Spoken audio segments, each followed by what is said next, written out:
Hello, my name is Blair Spence and today we'll be talking about the Glorious Revolution.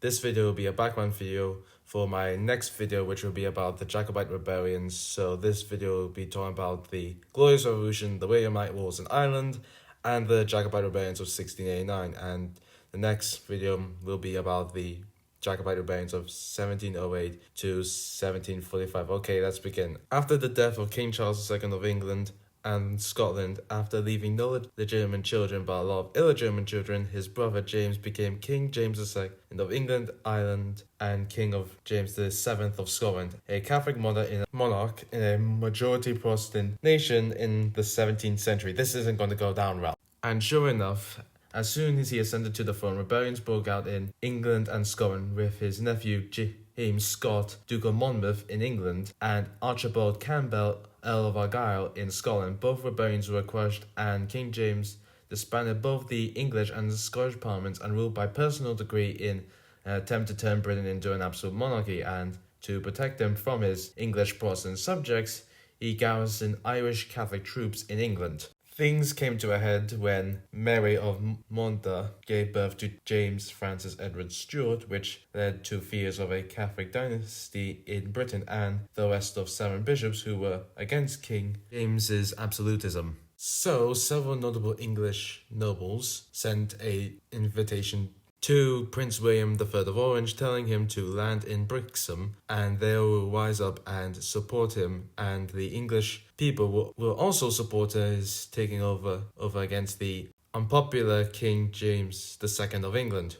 William, who wanted to invade England to get English resources for the war against France. So on the 5th of November, William and his 40,000 strong army landed at Brixham, where William and his English supporters wanted to avoid bloodshed. The army slowly advanced to London to allow the regime to collapse on its own, and to prevent looting, the soldiers were supplied and paid 3 months in advance.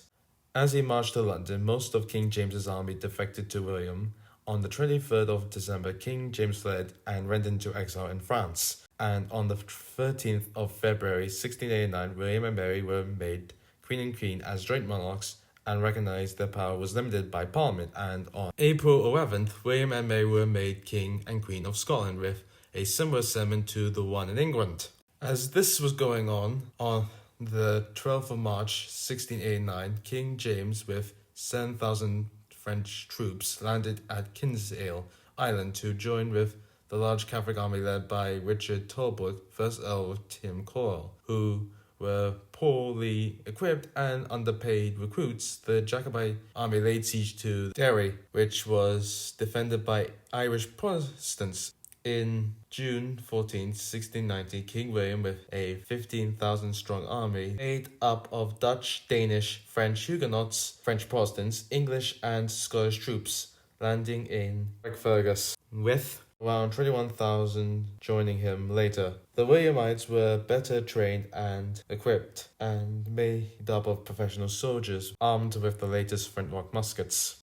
King James's 23,500 strong army was stationed at the town of Dolmore, which was on the opposite side of the River Boyne, and King William's army marched to face King James's army. July 1st, River Boyne. William sent a quarter of his men to cross the river at Rough Grange under the cover of the morning mist, and they faced a small force of Irish dragoons in picket line. When this was reported to King James, thinking he was getting outflanked, he ordered his best French troops along with most of the artillery to counter this. The thing that neither side knew is that the area was a deep swampy ravine, so neither side could engage except for the artillery. So the Williamites forced to take a long detour, which cut off the Jacobite retreat at Knoll. At the main ford near Oldbridge, the Dutch Blue Guard forced their way across the river using their superior firepower, but they were pinned down when the Jacobite cavalry counterattacked. After securing Oldbridge, some Williamite infantry tried to hold off the successive Irish cavalry charges with volley fire, but were scattered and were driven into the river. But the Blue Guard formed a rear guard by forming into 3 separate squares. The Williamites were unable to resume the advance till their own cavalry crossed the river, with the Irish cavalry giving in when the Danish arrived. King James, seeing the battle was lost, ordered a retreat. King William, seeing an opportunity to trap the Jacobite army as they were retreating, crossing the river Nanny at Dolig, but the Jacobites held a successful rearguard as the battle was over with a Williamite victory. And on August 1st, the siege of Derry was lifted by the Royal Navy.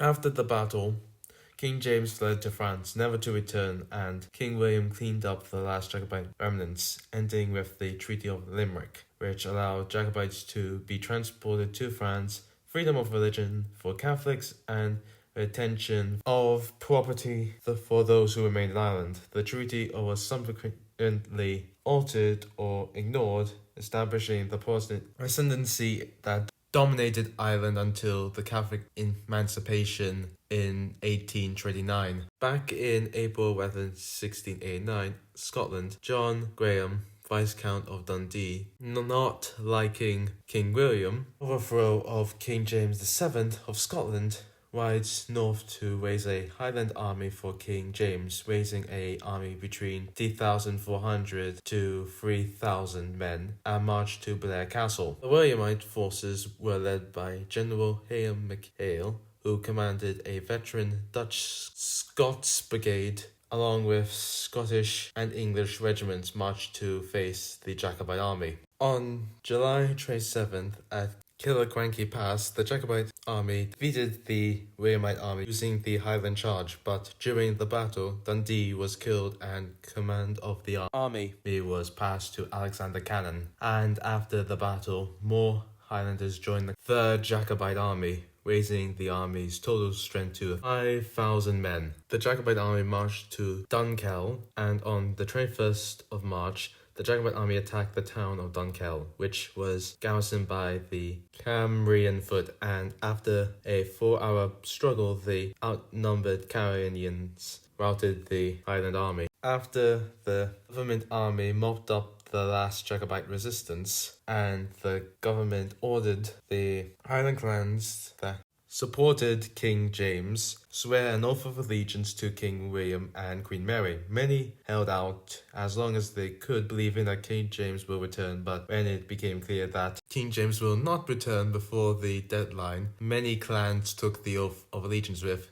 Campoch MacDonald being the last clan to swear the oath of allegiance due to being 2 days late. Secretary of Scotland, John Wimple, wanted to make an example of them, sending 120 men of the Earl's Argyll Regiment of Foot to Glencoe. Late January 1692, 2 companies arrived at Glencoe from Fort William and asked for lodgings, claiming that a neighbouring clan had not paid their taxes and will be staying for a short period of time. The MacDonalds were gracious hosts to the soldiers, and on the evening of the 12th of February, Captain Robert Campbell received orders by Duncanson to kill the MacDonalds at Glencoe, which he and his men did, killing the MacDonalds in the early hours of the morning, with the soldiers killing them in their beds or when they were fleeing to the glen. It's believed that 38 people were killed, but modern estimates claim 30 were killed.